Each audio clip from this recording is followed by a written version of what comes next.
Bonjour, aujourd'hui on vous présente la lecture urbaine et la stratégie projetée pour le cas du quartier de la Marine, Alger. Ceci en répondant à la thématique de notre atelier Reborn qui consiste à la requalification et la dépollution de la façade maritime, ainsi qu'à la récupération de ses structures portuaires. Le quartier de la Marine se situe sur l'extrémité ouest de la baie d'Alger, plus précisément au niveau de la basse Casbah, le noyau historique de la ville et le premier lieu de concentration humaine d'Alger. Il est défini par la Casbah de côté ouest, la Méditerranée côté est, le quartier de Bab el-Oued côté nord et le quartier d'Izli côté sud. On commence par la lecture historique qui permet de comprendre les modes d'occupation et les différents tissus qui composent notre périmètre d'étude. Depuis l'époque phénicienne, on y distingue une occupation de la partie basse de la région qui constituait un point de relais unique avec un caractère portuaire, jusqu'à l'époque romaine où ce même caractère a été préservé. Suivi ensuite par la fortification de la ville à l'époque arabo-berbère et la création des deux premières portes avec l'implantation d'une série de maisons remparts faisant face à la mer. Puis vient l'époque ottomane. La ville et le port avaient un caractère militaire défensif. Elle est marquée par la création des trois autres portes. Ensuite, l'époque coloniale caractérisée par la création du front de mer et du port et la destruction des remparts. Et la période postcoloniale par la suite où le port est à caractère commercial et militaire.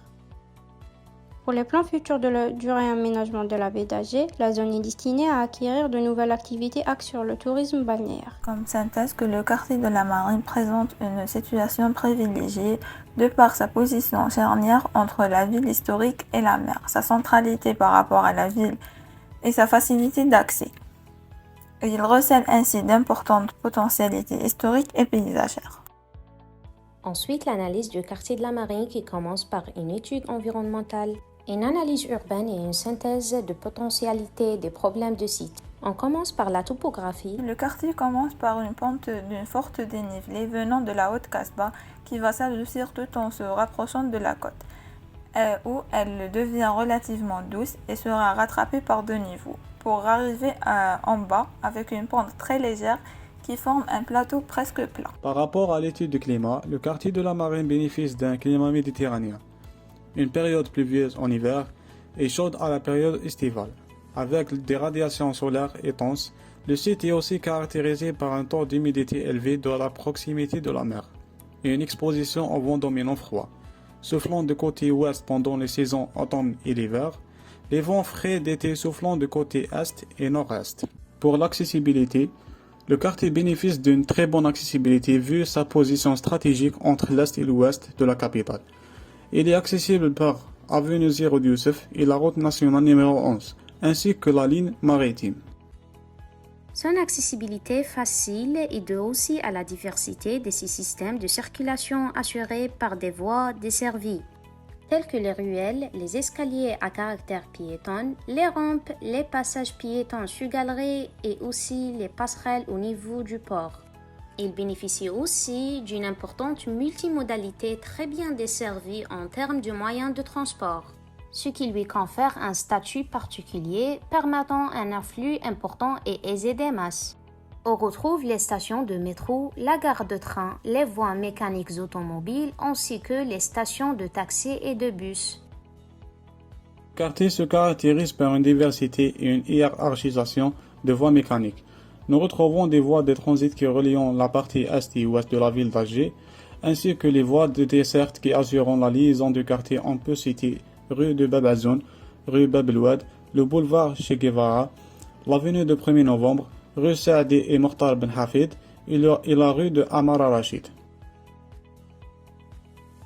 On retrouve dans le site un nombre de places et de lieux publics qui ont perdu leur rôle comme un espace détente et de reconnaître. Ceci dû à leur mal aménagement et à la trame verte peu présente, telle que la place des Martyrs, point de convergence de plusieurs voies importantes, un élément d'articulation entre l'ancienne ville et la ville coloniale, très populaire auprès du public en raison du marché informel, et des arrêts de bus ainsi que stations de métro et des feuillages écologiques. Et le square Port Saïd, centralité ponctuelle pour deux noyaux urbains, Basse Casbah, quartier d'Izli, qui se matérialise par un espace public square fonctionnel et animé. Pour les tissus qui composent le quartier de la Marine, on trouve le tissu mixte qui est le résultat de l'intervention coloniale sur le tissu traditionnel situé en intermédiaire et le tissu 19e homogène appelé également haussmannian ou orthogonal, composé d'immeubles de rapport ayant une forme régulière. Ensuite, le tissu moderne marqué par des barres sur carre et quelques autres constructions dans la même zone.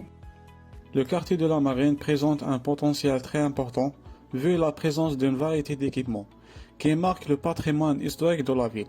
Ces derniers sont majoritairement à caractère culturel touristique, tels que Jam Jdid, la place des Martyrs, le Bastion 23 et le Square Port Saïd.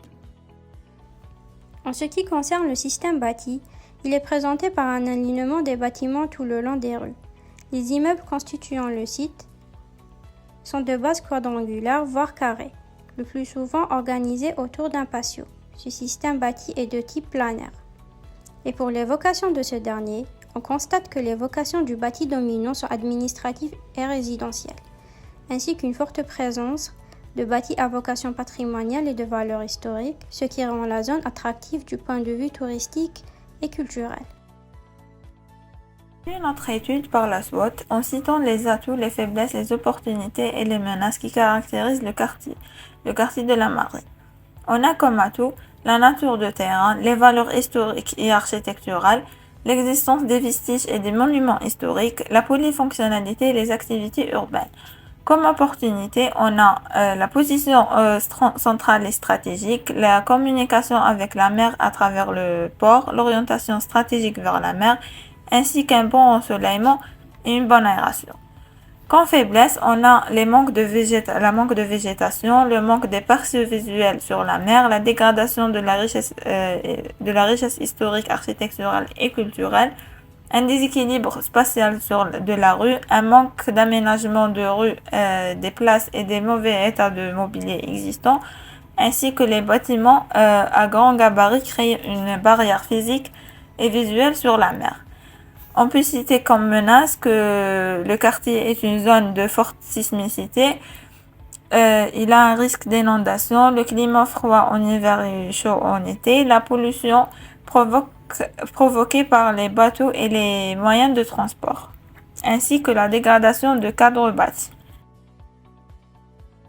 Pour avoir fait une lecture urbaine, nous avons produit un rapport synthétisant les potentialités et les dysfonctionnements du quartier, où nous avons tiré des potentialités telles que l'accessibilité facile vue la proximité de l'aéroport, la gare et les stations de métro, la proximité de la mer due à l'emplacement stratégique qui bénéficie des potentialités paysagères et environnementales, ainsi qu'une richesse architecturale importante, et des problèmes comme la rupture physique et visuelle avec la mer, un déséquilibre de densité des flux, une rupture d'échelle urbaine et architecturale, et la domination du véhicule, présence des doubles parkings au niveau de chaque route.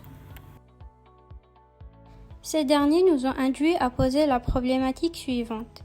Comment peut-on raccorder la ville et son front de mer en exploitant les potentialités et en réglant les problèmes détectés, et cela en s'inscrivant dans une démarche culturelle, touristique et durable? Afin de répondre à cette problématique, nous nous sommes fixés les objectifs suivants. Donner une nouvelle image au quartier par une architecture de qualité, relier les différents moments historiques qui composent le quartier de la Marine, assurer une continuité urbaine, préserver et mettre en valeur le patrimoine bâti et paysager, créer une interaction entre le projet et le patrimoine, assurer une continuité historique et un enrichissement communicatif, et au final, embellir le quartier de la Marine par un projet contemporain. Nous avons établi par la suite un schéma d'état actuel des lieux, où nous avons fixé notre périmètre d'intervention au niveau du port, en tirant les constats suivants: une dégradation des vestiges historiques, une pollution visuelle et olfactive importante, suivie par une rupture physique, ainsi qu'un manque d'espace de jeu et de loisirs, d'espace public et un manque de végétation. Pour concrétiser ces objectifs, nous avons prévu les actions suivantes. Relier la ville avec son port par des ascenseurs urbains et des passerelles pour faciliter le déplacement, ainsi que la diminution et la piétonisation des flux mécaniques. Aménagement de port en une balade portuaire avec des terrasses et des activités de consommation et de restauration et des espaces de détente et de loisirs. L'injection de végétation et des espaces verts pour la création d'un microclimat. Et enfin, l'injection d'équipements d'attractivité avec des concepts architecturaux durables, qui prennent en compte le climat, l'environnement et le bien-être des occupants et qui contribuent par la suite à l'amélioration du cadre de vie.